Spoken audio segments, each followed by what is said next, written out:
So now, that concludes that little revisit. What am I going to be doing next? Well, I'm not 100% sure which is going to come first, but let me show you what I bought. This is my Christmas present to me. It's the USS New Jersey ship model. This is to 1 to 350 scale, and it's the platinum edition, which means this came with the acid etch parts, laser etch parts rather. This came with the wood decks with an adhesive backing on it. So it's got brass cannon. It's really finely detailed model. When it's finished, it will be over 30 inches long. Well, I don't know where I'm going to put a model like that because I don't have any room. But let me show you a couple of things here. I like what Revell has done.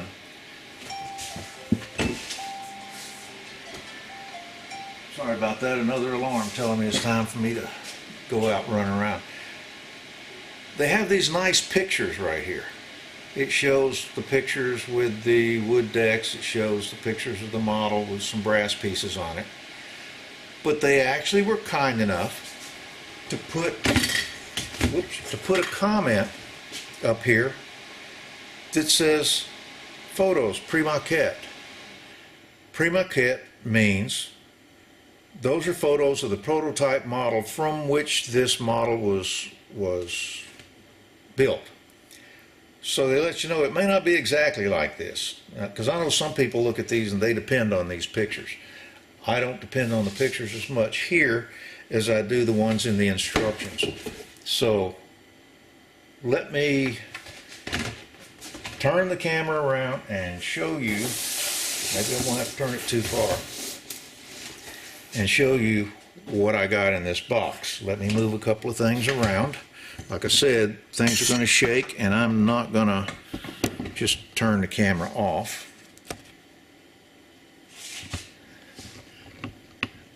And this is not going to be a review by any stretch of the imagination of this model, but I want to show you.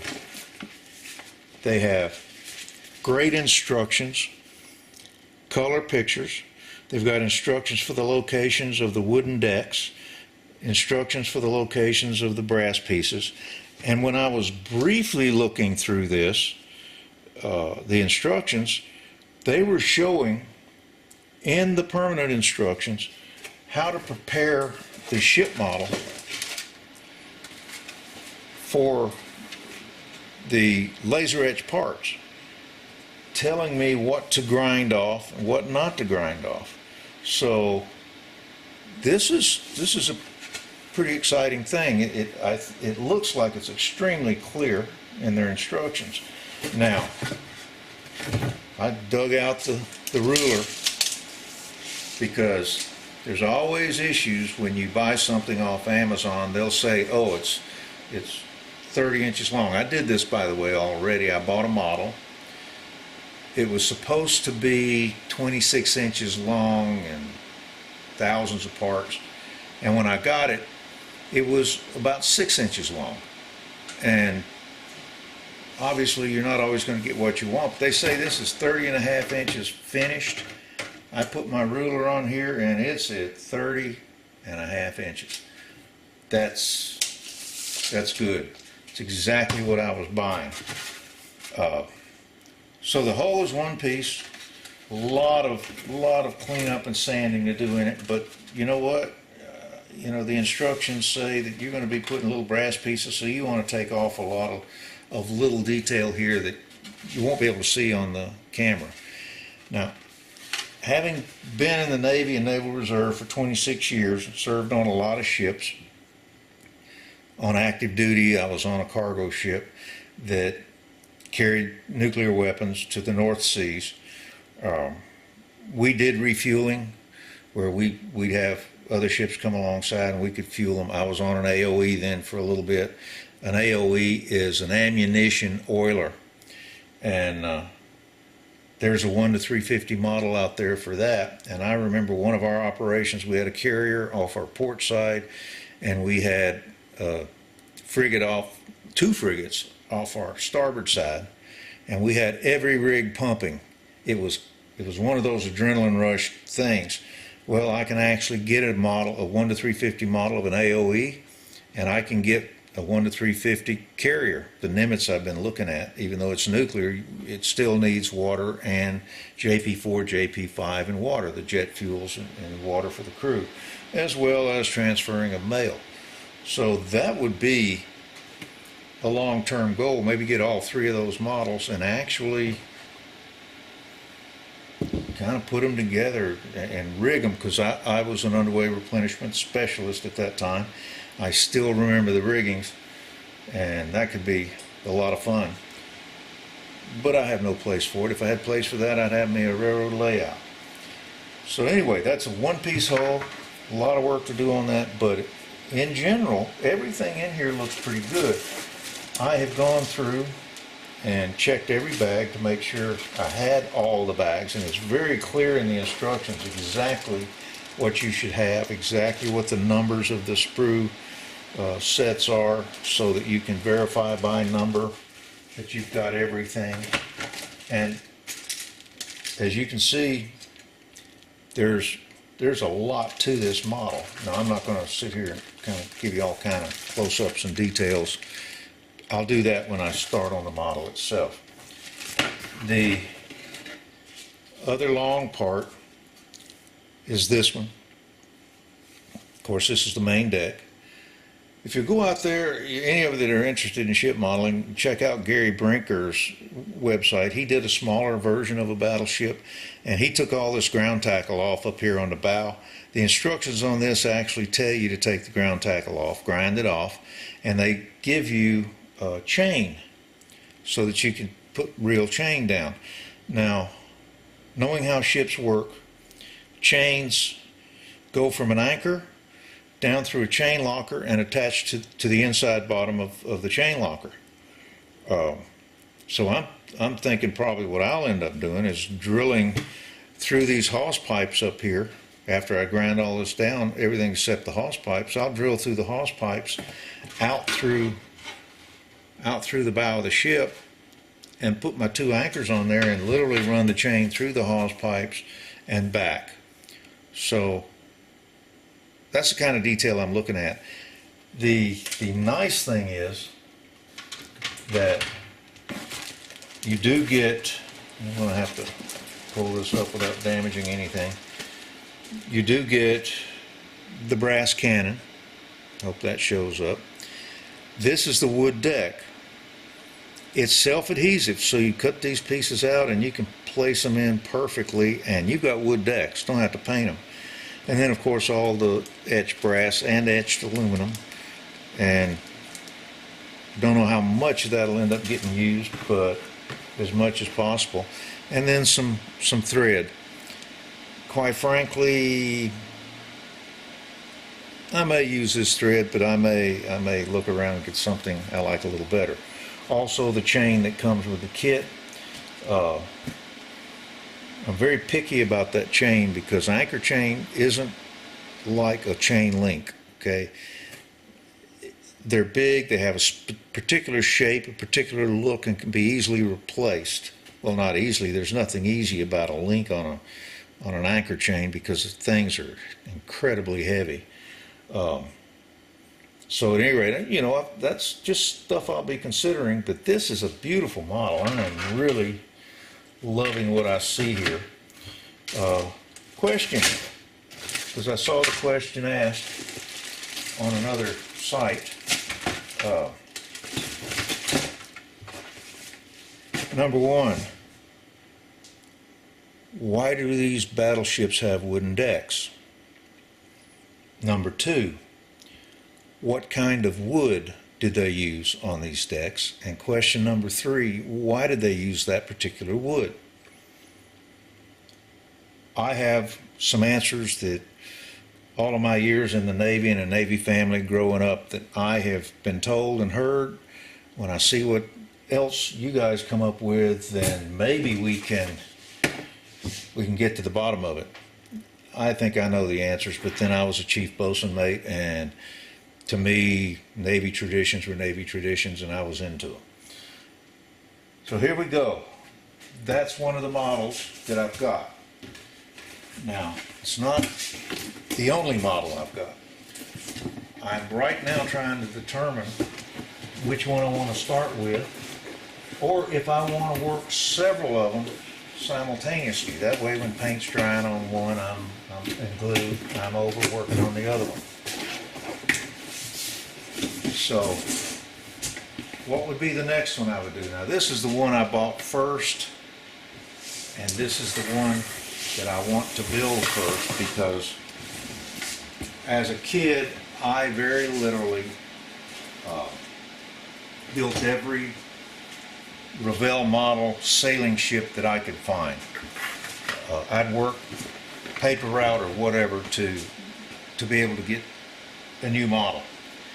That's a Revell Germany battleship, by the way. This is a Revell Germany 1/96 scale.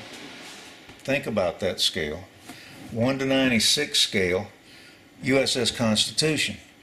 Again, advertised with well over 1,000 pieces. Infinite detail on it. It's not opened. I'm not going to open it yet, because with all these parts, I want to make sure that I've got a good system for not losing parts. This is a beautiful model. You can see from the pictures. Now you'll notice that copper bottom. These ships had copper bottoms. The copper paint that I used when I built the small version of the Constitution as a very young teenager, that's the same ones I still see in pictures today, and I don't like it. I didn't like it then. So I've come up with something I'm going to try. I hope I don't ruin the model. I'll be right there. I'm not gone far. I just forgot to get this and put it closer. I don't know how many of you have ever done any gilding. This is copper gilt. Now it looks rough here, but when you put gilt on something, you burnish it with a burnisher, and it'll get glass smooth if that's what you want. This is so thin it will pick up a fingerprint off that plastic. So it'll pick up the detail that's already molded in for the copper plates. Now if it turns out too shiny copper, I've got this, it's called Spanish copper. It's kind of an antique copper rub and buff. I don't know if any of you use this. I was using this 50 years ago. It hasn't changed in its packaging, its look, or anything. I can use this to weather this copper down.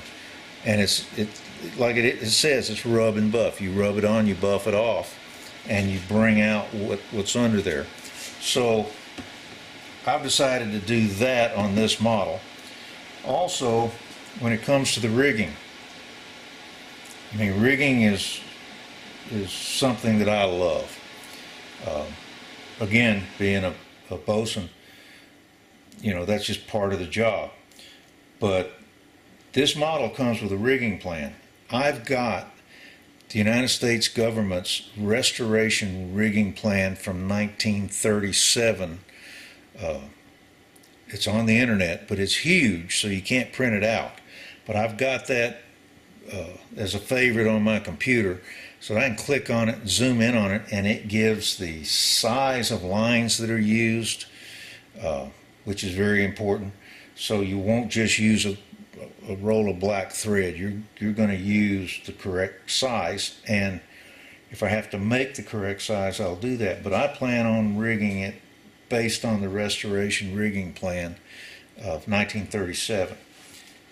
So it'll be a good model.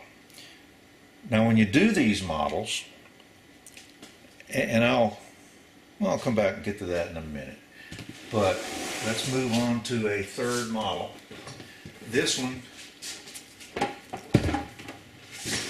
some things around, because as big as this work table is, it gets covered up quick with these big models. So there you go. This is the General, Civil War locomotive. It's colored here on the box the way it is in the museum where it sits now. This is kind of special to me because, no, I wasn't in the Civil War. I started much later than that. But an hour and a half from here, in that direction, west, is the Chattanooga, Tennessee National Cemetery. They have a bronze sculpture of this up on a granite piling. In the center of the graves of the Union soldiers who stole this in Atlanta and drove it north. They got caught in Chattanooga. Some were executed, some were traded for prisoners in the north. Some ultimately, they survived the war. However, they're there at that national cemetery, and many of them have medals of honor. And that whole area is directly adjacent to where my father and mother are buried, and my aunt and uncle.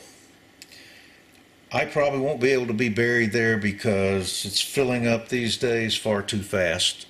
And once one is full, that's pretty much it, because they are national cemeteries in the U.S. We have two here in Knoxville, are on land donated for the purpose. The government doesn't pay for them. They are extremely well kept by veterans, and they're beautiful places. So I suspect Chattanooga, since they've been putting veterans in there since the Civil War, it's probably going to be full by the time I need to use it. But I'm going to do this General and probably get, I doubt they make an F-scale General. Bachmann probably has a G scale. I don't know what that would be. We'll talk scales later when we get into layout work. But this model is an AMT model. I don't think it's been on the market since the early 80s. I got this one 10, 11 years ago. It's a 1/25th scale. And it looks like it'd be fun to put together. A little too bright for me. I'll probably tone it down a little bit, but at any rate, it's a nice model. So I've got those models going now. Let me turn back around here, get the camera resituated. Everybody hold on to your Dramamine and motion sickness pills, etc. There we go. So, more work to do here on my workspace to get it even more organized. A plan needs to be put together on building these models because they are big. I'd like to do two of them, the two ship models at the same time, which means making sure I have half this table available for one, half of it available for the other, and near the twain shall meet. I buy these slotted boxes. They're cheap. Excuse my reach. I'll pull one out here.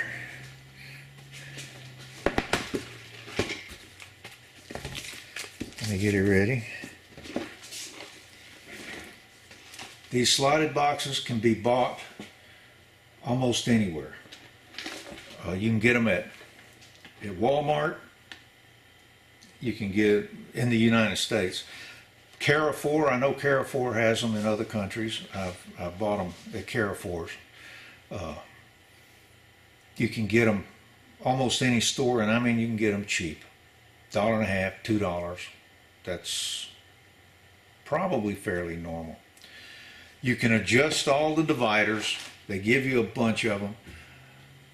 This will be good, for instance, with the Constitution. Now, somewhere in the instructions, they'll tell me when and how to start putting all the cannon together. I can put those cannon together today out in the box. Well, probably going to take a couple of days because there are a lot of them. And each cannon, I believe, has about 8 parts. I do have a set of the instructions I found on the internet that I looked at for that. so they can be put together and painted and finished. I can go ahead and put them in a box like this, and I won't have to worry about Sonny coming out here. And if you haven't seen Sonny in a video, hey, he's a problem. He likes to play with things, especially my tools.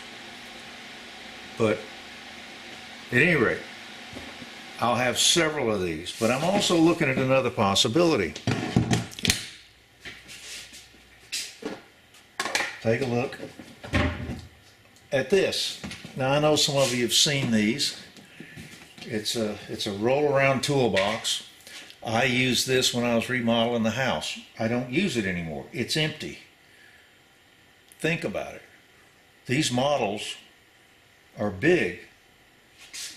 There's all kind of trays and drawers and dividers and what have you in here. I may well put one of the models, the parts for one of the models in here. Haven't decided yet, but it's a possibility. I just need to make sure that nothing happens to the pieces. Now obviously I'm not going to take all the pieces off on day one and stick them in something. But as I take them off, I'm going to want to make sure I don't lose them. If I drop them, man, I tell you what, I'll find it. Maybe not before I finish the model, but I'll eventually find it. So anyway, that's the plan coming up, and believe me, I'm excited about it. The problem is we're going into the holiday season. This is my season. I love Thanksgiving through Christmas, through New Year's. When I was working, the only time I would ever take off work was 2 weeks usually from just before, a week before Christmas to a week after Christmas. That was what I do. We put up several Christmas trees. We decorate. I used to bake. Well, I still bake. It's just that now I can't eat a lot of what I bake, and my wife is gluten-free, so she can't eat a lot. I am making gluten-free banana bread now. But I used to bake about 5 or 6 pies, everything from mince pie to blueberry pie to apple pie to pumpkin pie. I just had them all. And I'd line them up on the peninsula with some boiled custard, a little eggnog, a little something to put in the boiled custard and eggnog. Of course, that was dangerous if you were eating my mince pie, because I had a good cognac or brandy in that.